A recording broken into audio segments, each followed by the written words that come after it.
All right, family. Black Power is the true power with General Sarasun Seti. Kick back, get your mind ready for some information that's guaranteed to be heavy.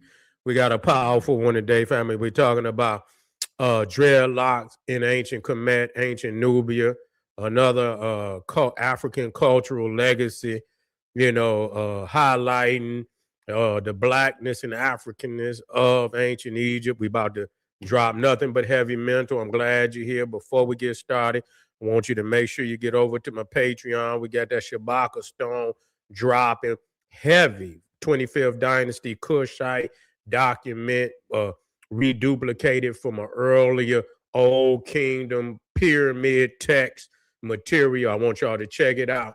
Also, before we Patreon, also get over to kingseti.com online marketplace, official General Seti DVDs, t-shirts, hoodies, African Kemetic jewelry. You can also become a member on my YouTube page, General Seti, Sarasun Seti. Gain access to exclusive material, and please get a video a thumbs up, like it because you'll love it. Share it with your family and friends. Comment. Just don't say nothing stupid because you will get banned. Now, this is amazing. No other time will we have to dispute that this is African culture, and I'm not going to dispute it with anybody. See, because we know deep down in the aching hearts of our adversaries, the aching hearts, they know, and that's why they try so hard, to pretend that they haven't heard this, long time ago. This is not something that, they act as if somehow the Afrocentric community has invented something.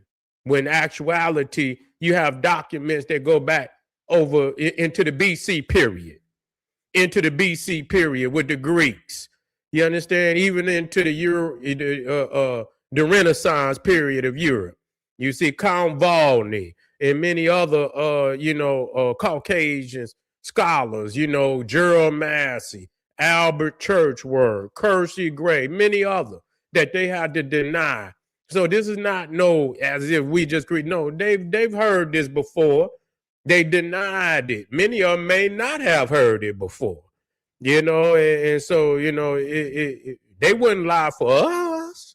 Why would they lie for us? And so, this is, actual fact. Now, we're talking about one of the great kings of the Middle Kingdom. We're talking about Amenemhat, one of them great megalithic builders of ancient Kemet. Built two pyramids, one at Meidum, I believe another one at Hawara, which is on the Faiyum, which is one of his strongholds on the Faiyum, and we're gonna talk about that. Very highly connected to Sobek Ra, the crocodile god of the Nile River. His daughter Sobek Neferu, one of the, if not the first queen ruler of ancient Egypt, that ruled Egypt solely of her own will and power. You see, and so we're talking about a very, very powerful king. Always depicted with dreadlocks. And clearly his Africanness has been attacked, where almost every statue of this man has been damaged, highly damaged. You see, this is just no other culture. No other culture have I ever seen where the assault on the statues, on the culture, is so evident that, what is going on here? You go to, it's almost every statue. This is and the fact that they would get up there on the Sphinx is just verification of that. Nobody, and the people that they wouldn't do that if it looked like them. You see, do you see? I want y'all to look at the logic in this. Do you see the replicas or that what they trying to put out as okay? This is King Tut. This is Seti. This is. Do you see the replicas look nothing like much of what has been created by the ancient Egyptians? Now, believe you me, if those statues look exactly like what they trying to recreate, they wouldn't have never damaged them statues. God damn it, them statues would be up front center. They would never have done that to statues that look like them. That's just common sense. You know what I'm saying? They would have venerated you. Do you believe as much as they, with the egotism and narcissism of Caucasians, that if these statues actually look like them, do you think they would be damaged in the way that they are? They'll be in every damn museum in the world, being highlighted. And what's crazy, which I've done before, I look at, they got these, where they recreate Greek rulers, they recreate Roman rulers. I showed that and I'm going to do it again. And do you know that when they recreate a Greek ruler or a Roman ruler, it looked just like the statue? They never try to change how it looked because it already looked like them. You see what I'm saying? So when they don't try to say, oh, I didn't CAT scan this, because they ain't got no bones. They ain't got no bones or no Greek rulers. That's a fact. They've never found a tomb of no Greek ruler with no bones in it. So they can't CAT scan nothing. You see, but when they see a statue or a drawing of that Greek ruler and Roman, when they recreate it, it looked just like the statue. They never change it. Okay, why is it when you look at the recreations of the ancient Egyptians by modern so-called, recreationists, it looked totally different than what the ancients drew or carved? You see, you look at King Tut and you see he got so many representations. And today they got him looking like, an Arab. So how is it, that these great sculptors of the ancient looking directly at the boy, and here it is, they're going to come and tell you that they didn't CAT scan this boy's skull and it looked Arab. And here it is, these people looking dead at the man.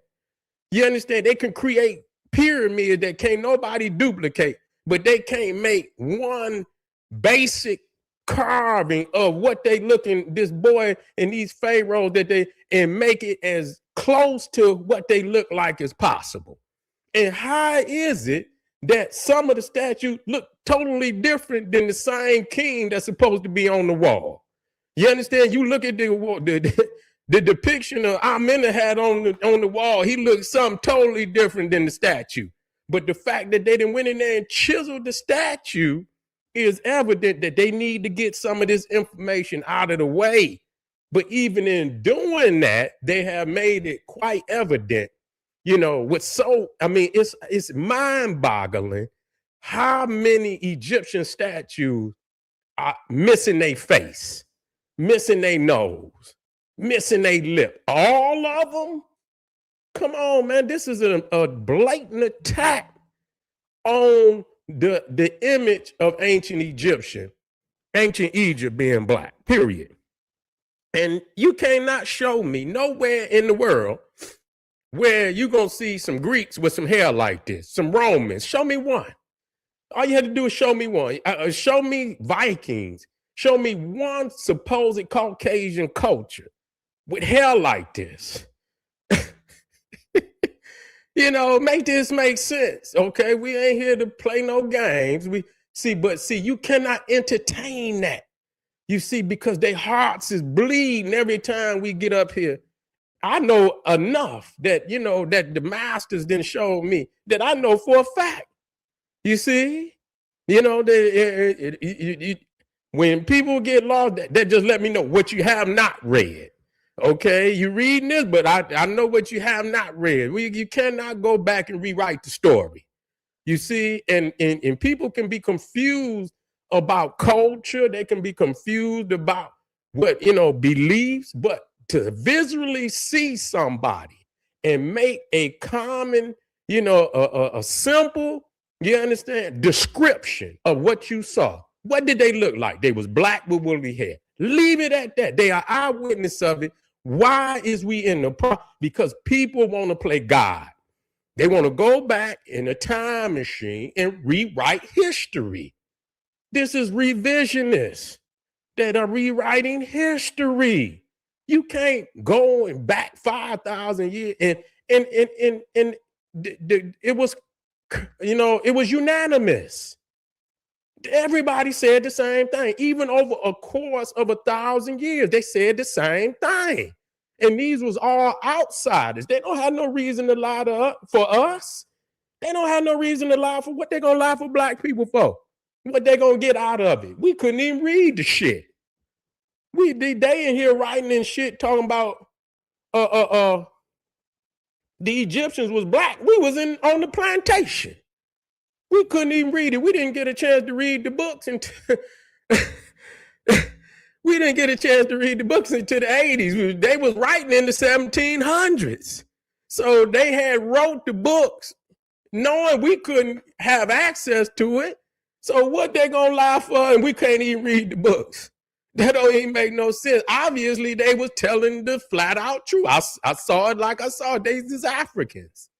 Okay? These is Africans. So why is it that people just show you what they have not read? You see, most of our teachers, when they gave us all the documents, the Greeks, Herodotus, Diodorus Siculus, Socrates. You see, all of these, Stephen of Byzantium, supposed Manetho. You see, all of these is supposedly Greek authors, Roman authors saying they black. You see, and people act like we made it up. That just show you don't know, you have not read the ancient literature. These people were eyewitnesses. They were in Egypt when it was breathing. I want to come after the fact, looking at some prepped, tampered with, information. People didn't tamper with it over a course of thousands of years. You see? And so now you going to make a decision on some information that's been tampered with and tampered with and tampered with again and again and again and again. You see? It been diluted to the point, you see, where, but still enough Africanness is there that you can still clearly, along with the ancient documents, proving that, this is an African society based on the culture, based on the evidence. Okay. And so we see here Amenemhat, who clearly, let me get him all the way up in there. Now, this is one right here. Let me bring that one up. Now, you can see he got dreadlocks. And you can see how they just damaged both heads. They just went in there and you can see where the nose and you know what I'm saying? This is not and the thing is, some of this stone is some of the hardest stone on the planet. You see what I'm saying? This ain't just like, when you look at the Greeks and things that they using marble, things that some of this is granite. You know what I'm saying? This is granite. In order for, granite is the hardest rock on the planet. You ain't gonna judge it, even if it fell over, you understand, it was some damage. That right there is intentional damage. Where they went in there and just chiseled the whole face out on both statues. And because he was so African, it is almost no statue of his was undamaged. And Amenemhat was one of the great builders of ancient Egypt. He's in that top echelons of builders, along with, Ramesses and Sneferu and Imhotep. He's up there. You know, the one, the labyrinth, this building was, and Herodotus spoke of it, say this building was so big, it had over 3,000 rooms, 1,500 rooms on top of the ground, 1,500 rooms under the ground, 3,000 rooms. Say this was the largest building ever seen on the planet Earth. Say, he said it was even greater than the pyramids. That's what Herodotus said. He said it was even greater than the pyramids. And this black king right here, Amenemhat III. Now, what's crazy, his father, I believe his father was Senusret. Senusret, and if I'm not mistaken, the third. I believe his father was, who was another great, according to Greeks, who had went out and conquered and was the founder of Athens, the city of Athens. This is not coming from African people. Herodotus said this. Okay, the Greek father of history, he said Sesostris went out and conquered all over. So he went into Asia, he went into Europe. He was one of the great pioneers of civilization that you know of today. You see, so we looking here and you can see that these are dreadlocks. That's exactly what they are. They are dread, and much of how the brothers is wearing them today, where they braid them up and things, and that's exactly what you're looking at. Now, one of them show, and when you see the brothers, how they, they get the front part of their head kind of where it look like it's a low, it's low in the front. They dreads be a little, start a little bit back, but that front part be almost low cut with line up. And you can see that he got the same haircut way back then. Where is that at? Let me add that one. I got to add that. Yeah, you can see that. I seen a brother the other day with it just like that, where they line the front of it up. Hold on. Hold on. Let me get that in there.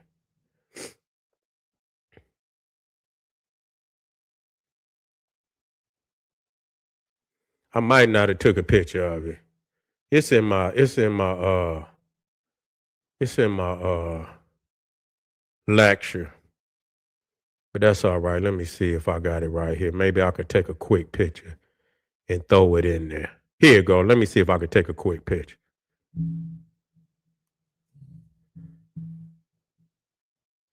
Okay. Let me see if it pop in right quick.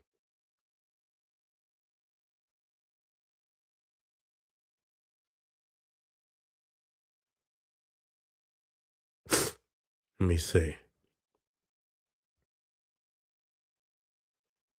It might take it a minute to pop in.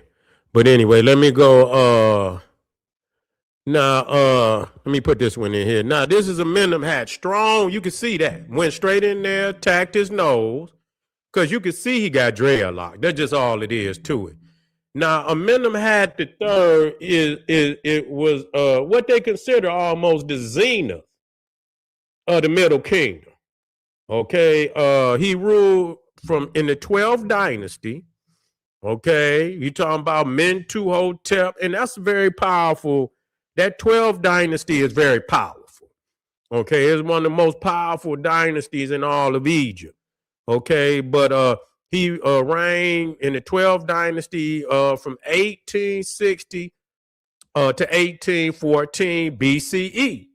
Now that's when you put that date up there, let's be clear about it. At 1860 BCE, there is not one civilization on the continent of Europe. Whatever they claim about Sumeria at 1860, you see, is a lot of what they call when you prop something up more so than but it's a word Walter Williams used to use it. You see, but it's more so propped up. At 1860, it's really not another nation on the planet Earth. You see what I'm saying? There might be some tribes. It might be some tribes here or tribe there, or somebody's trying to start a little city state. There's no other nation operating on the planet Earth at 1860. Let's just be clear about that.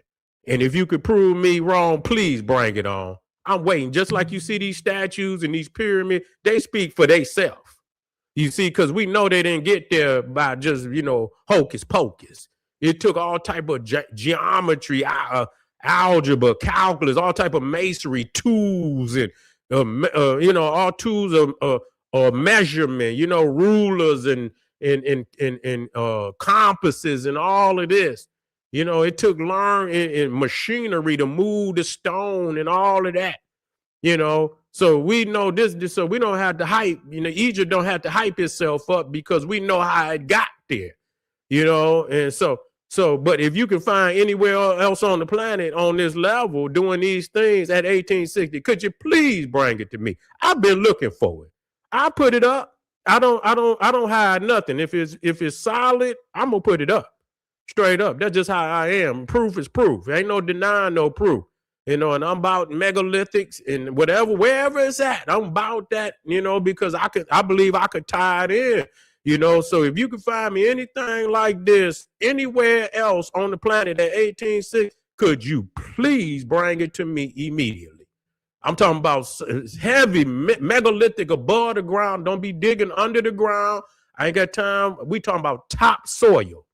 We talking about top soil megalithic structures. We know it took high science and mathematics, and most of the architecture that Egypt put up was aligned to the stars. So right there, clearly you dealing with an astronomical, when you talk about the pyramid, you're talking about astronomical cosmological temples also. So you ain't just talking about no tomb, you're talking about an astrological cosmological temple. So bring it to me, and please, I'll put it up tomorrow. Think of him as a master builder and master administrator, king of classical Egypt. He inherited a strong state and pushed it to peak efficiency, wealth, and engineering brilliance. So they couldn't have no king, no black king with no dreadlocks and no strong African features like that. You understand, to get that type of credit, even though you still can't take it because you can still see his Africanness. It's still profound. You can look in his jaws and and his cheekbones and everything. You can see and the dreadlocks on top of it. That's why they attack all of his statues. And so the thing is, son or possible grandson of Senusret, what they call Sesostris. And so Sesostris, according to the Greeks, was a world conqueror. So you already know, if this brother and if that was his father or his grandfather, and man, they went conquering and they took anything looking like him, you already know what it is. You see what I'm saying? Let's leave it alone. Rule for 45 years, usually long, unusually long and stable. So he ruled for a long period, and is often considered the golden climax of the Middle Kingdom. So he's accredited with being probably, because he inherited, from his father who had done all the conquering. He's almost similar to Amenemhat III, where the previous generals had already cracked the heads. And so he didn't really have to crack no head. He really was, enjoyed the height of wealth and prosperity. And it seems that Amenemhat was on that same level, where the earlier kings like Mentuhotep and Senusret the third had already cracked the heads, where he could, basically build the infrastructure. What the word I was looking for, embellish. They might embellish, but you ain't got no artifacts to prove it,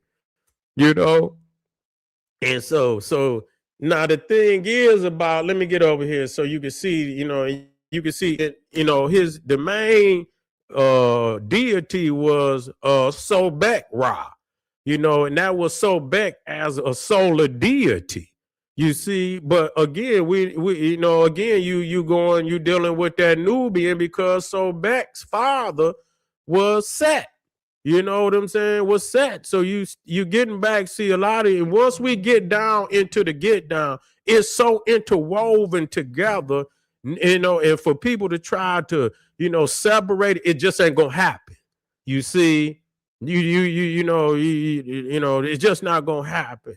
And so you see, they venerated Sobek right now. Let me tell you, his area of really influence was the Faiyum, which is the lake uh in the western desert, but I believe they had canals and things that probably connected the Faiyum to the Nile.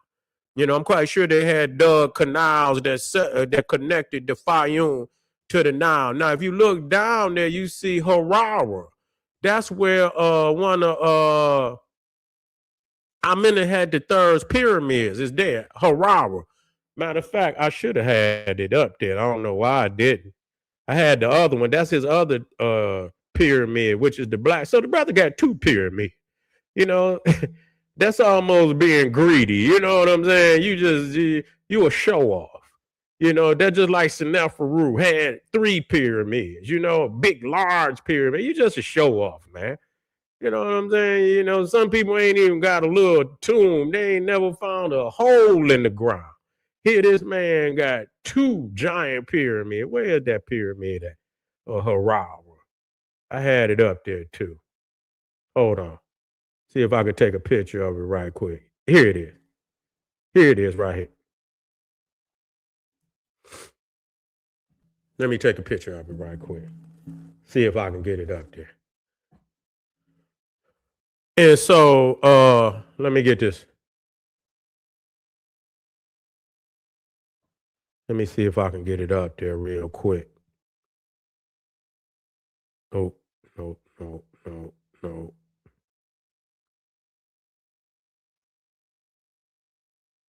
Yeah, Amenemhat III is a big show off. He just building megalithic structures all over Egypt. Okay, here it is, right here.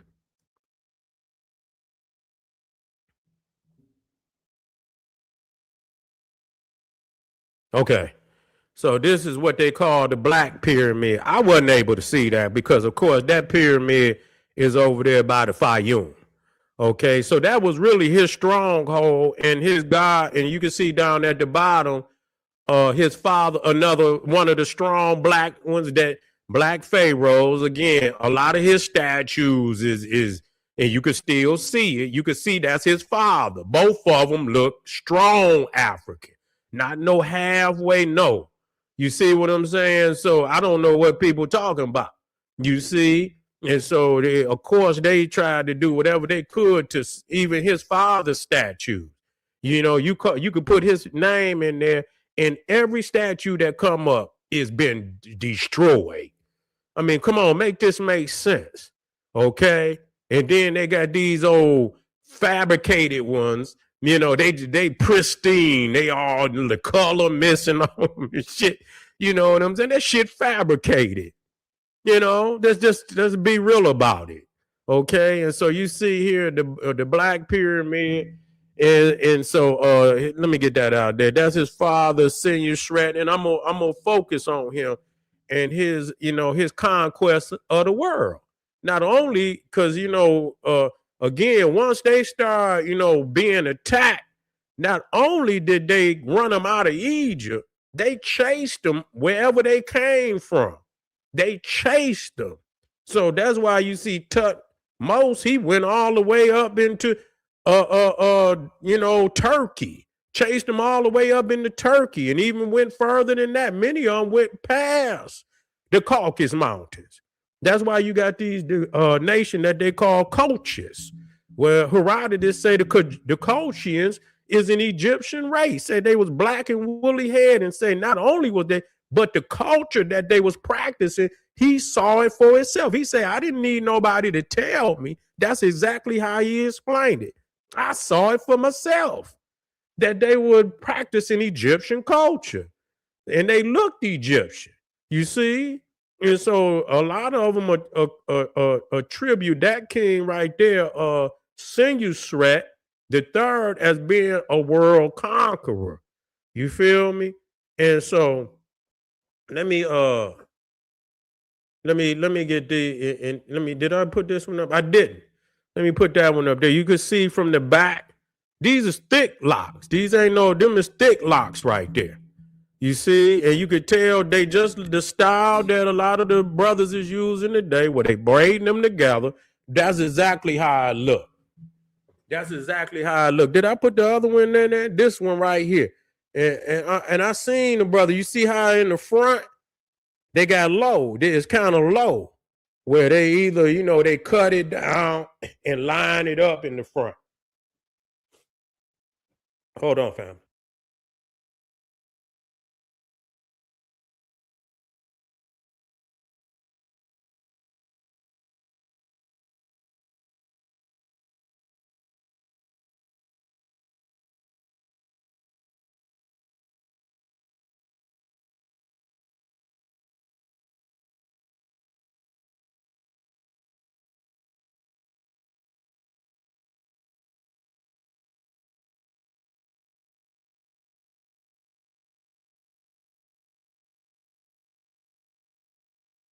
Yeah, so we back again, we black again.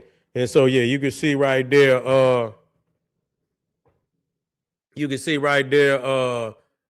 this is Amenemhat III.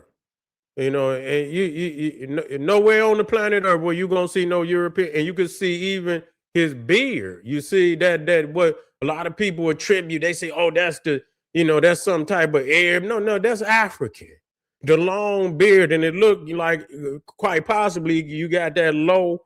The mustache is low. You see what I'm saying? And that's one of the styles of the African. But many times, this is like one of the first time you see him with a beard. Got a beard on. You feel me? Let me see if I can get this one in. So this is showing the front and the back. And so they just went in there and just totally attacked that. Now I had enough. Yeah, I already showed y'all that. One where they just went in there. Now another thing, again, this his daughter was Sobek Neferu, and I think she was the last ruler of the 12 dynasty. Now this is another temple that out there in the Faiyum.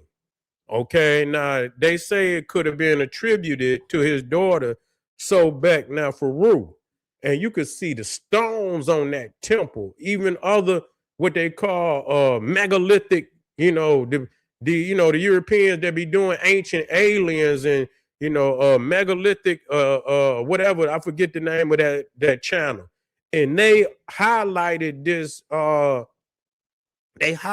this temple for the fact of how you got them what they call the jigsaw megalithic stones, where they cut them in all type of geometric polygonal stones, where they cut them in all type of geometric shapes and fit them together. And that some of them, you can look at some of them stones up there, clearly is heavy stones. Some of them stones look like they could weigh close to 80 tons. You see, 80 tons, some of them stones. And and you talking about being in the middle of the desert. You talk about being out there in the Faiyum. How did they get them stones way out there in the middle of the desert, building a megalithic? So this is a temple that they really don't talk about because it's not on the Nile. This temple is right here. It's not on the Nile. It's on the. It's in the right on the the northern portion of the Faiyum. Matter of fact, let me see if I got it on this map. Oh, here it is. Let me see. I got this map. So it's hard to see on this map, but if you look all the way at the top, where it say Faiyum, right to the left, that first one at the top, that's that temple. You see, you look right to the left, and it says, what does it say? It says Kasar El Sagha, whatever is Sagha. You see that red dot, the very one at the top on the left, that's that temple right there. So you can see how far away from the Nile it is, you see. But, you talking about, again, a megalithic structure attributed. Now, it could have been Amenemhat that put it there. But I believe they saying it's attributed to his daughter, Sobek Neferu, and even her statues. Ain't that something? The 2 or 3 statues that they got of Sobek Neferu, they damaged. Every statue is damaged. You see, so yeah. What up, Syntax? Yeah. Yeah, that's way over there. And I'm gonna get with you too, Syntax. I'm gonna get with you.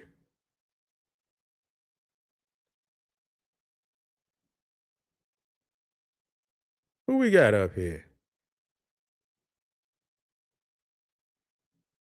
Look at Dread Fears. I didn't even know we had one of these. What you doing in here, Dread Fears? Let me go and get you on up out of here. He don't know what he talking about. In there hurt. Another one of them got hurt feelings. Yeah. But anyway, family, I appreciate y'all being here today.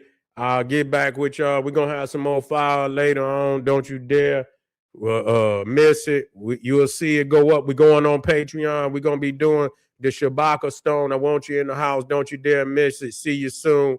Arm yourself with knowledge. Bang on that Wicked Beast Daily Liberation through African education and confrontation. Say, let you get him. I didn't already got him. I didn't even know it because I was teaching. So I wasn't looking in the comments. I knew y'all was out there, but he gone now. I didn't already punished him. You see, but we'll be black again. We'll do a couple more for the night. All right, family. See you in a minute. Black Power.